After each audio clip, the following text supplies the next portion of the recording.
Good morning DMER Maharashtra अकॅडमीच्या सर्व warriors.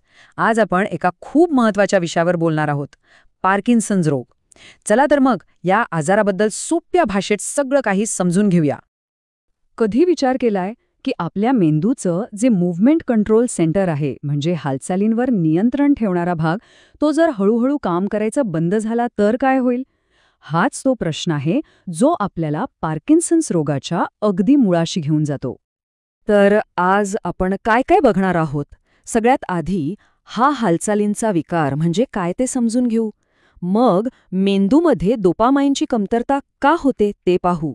त्यानंतर याची चिन्ह आणि लक्षणं कोणती आहेत, दैनंदिन जीवनावर याचा काय परिणाम होतो आणि सगळ्यात शेवटी याचं व्यवस्थापन कसं केलं जातं, या सगळ्यावर आपण नजर टाकणार आहोत.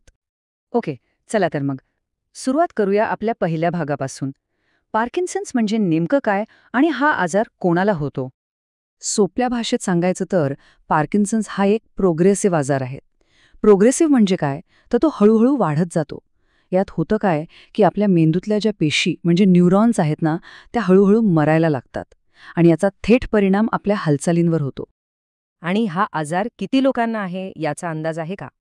जगभरात तब्बल 7.5 दशलक्ष म्हणजे 75 लाख लोक या आजारासोबत जगत आहेत. हा आकडा खूप मोठा आहे, नाही का? म्हणूनच हा सर्वात सामान्य न्यूरोलॉजिकल विकारांपैकी एक मानला जातो. आपल्याला वाटतं की हा फक्त म्हातारपणी होणारा आजार आहे. आणि हो, खरंय की तो सहसा 50 नंतरच्या लोकांमध्ये जास्त दिसतो. पण असं नेहमीच नसतं. कधीकधी तो तरुण वयातही होऊ शकतो. तुम्हाला प्रसिद्ध हॉलिवूड अभिनेते मायकल जी फॉक्स आठवतात? त्यांना तर फक्त 29 वर्षांचे असताना याचं निदान झालं होतं. ओके, तर हा आजार काय आहे हे आपण पाहिलं. पण तो होतो का? या लक्षणांमागे आपल्या मेंदूत नेमकं काय सायन्स आहे? चला ते समजून घेऊया. तर ह्या सगळ्याची सुरुवात होते मेंदूच्या एका खोल भागात, ज्याला म्हणतात बेसल गँग्लिया. आता हे बेसल गँग्लिया काय करतं, तर आपलं चालणं, बोलणं, लिहिणं या सगळ्या सुरळीत आणि कंट्रोलमध्ये होणाऱ्या हालचालींसाठी हेच जबाबदार असतं.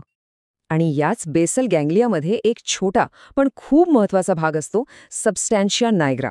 याचं काम आहे डोपामाइन नावाचे केमिकल बनवणं. डोपामाइन म्हणजे एक मेसेंजर जो मेंदूला सिग्नल देतो. पार्किन्सन्समध्ये होतं काय की हे डोपामाइन बनवणारे न्यूरॉन्सच हळूहळू मरायला लागतात. आणि विचार करा, आजार वाढल्यावर रुग्ण यापैकी अर्ध्याहून अधिक न्यूरॉन्स गमावू शकतो. आता इथे एक गंमत आहे. आपल्या मेंदूत 2 टीम्स आहेत असं समजा. एक आहे ॲसिटिल कोलिनची टीम, जी हालचालींना गो म्हणते, म्हणजे उत्तेजित करते. आणि दुसरी आहे डोपामाइनची टीम, जी स्टॉप म्हणते, म्हणजे त्यांना कंट्रोलमध्ये ठेवते. आता पार्किन्सन्समध्ये डोपामाइनची टीम कमी झाली की काय होतं? बरोबर, ॲसिटिल कोलिनचं राज्य येतं आणि हालचालींवरचा कंट्रोल पूर्णपणे बिघडून जातो. तर मेंदूतला हा सगळा केमिकल लोचा आता शरीरावर कसा दिसतो, म्हणजेच या आजाराची चिन्ह आणि लक्षणं कोणती आहेत? चला बघूया. डॉक्टर प्रामुख्याने 4 मुख्य गोष्टी पाहतात, ज्यांना पार्किन्सन्सची कार्डिनल फीचर्स म्हणतात. पहिलं, कंप, म्हणजे हात थरथरणे, विशेषतः जेव्हा हात आरामात असतो तेव्हा. दुसरं, ताठरपणा, म्हणजे शरीरात एक प्रकारचा कडकपणा येतो. तिसरं, ब्रॅडिकिनेशिया, म्हणजे हालचाली खूप हळू होतात. आणि चौथं, पोश्चरल अस्थिरता, म्हणजे शरीराचा तोल सांभाळायला त्रास होतो. या कंपनाचं एक खास नाव आहे, पिल रोलिंग कंप. असं का? कारण यात बोटं आणि अंगठा एकमेकांवर असे घासले जातात, जसं काही आपण हातामध्ये एखादी छोटी गोळी फिरवत आहोत. आणि गंमत म्हणजे हा कंप तुम्ही आरामात बसलेले असताना जास्त जाणवतो, पण जसं तुम्ही काहीतरी काम करायला लागता तो कमी होतो. तुमचं हस्ताक्षर कधी अचानक खूप लहान किंवा दाटीवाटीचं झालंय का? याला म्हणतात मायक्रोग्राफिया.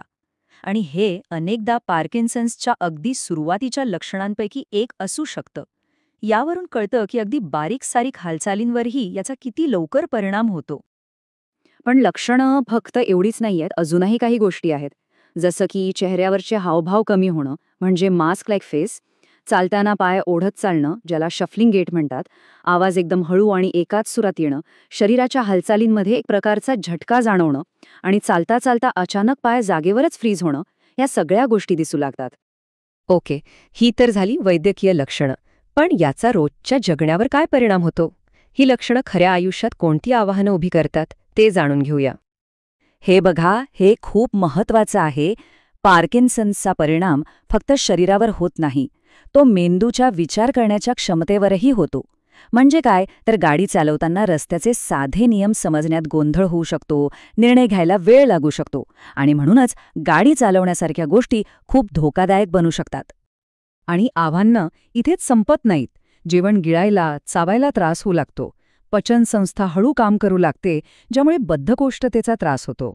आणि सगळ्यात मोठं आव्हान म्हणजे तोल जायचा धोका वाढतो, ज्यामुळे पडून इजा होण्याची शक्यता असते. त्यामुळे याचं व्यवस्थापन करताना फक्त औषधं नाहीत, तर रुग्णाची सुरक्षितता आणि त्यांचं पोषण याकडेही लक्ष द्यावं लागतं. तर मग ह्या सगळ्यावर उपाय काय? दुर्दैवाने या आजाराला पूर्णपणे बरं करणारं औषध अजून सापडलेलं नाही, पण त्याची लक्षणं नियंत्रणात ठेवण्यासाठी आणि रुग्णाचं जीवन सुसह्य करण्यासाठी अनेक उपचार उपलब्ध आहेत.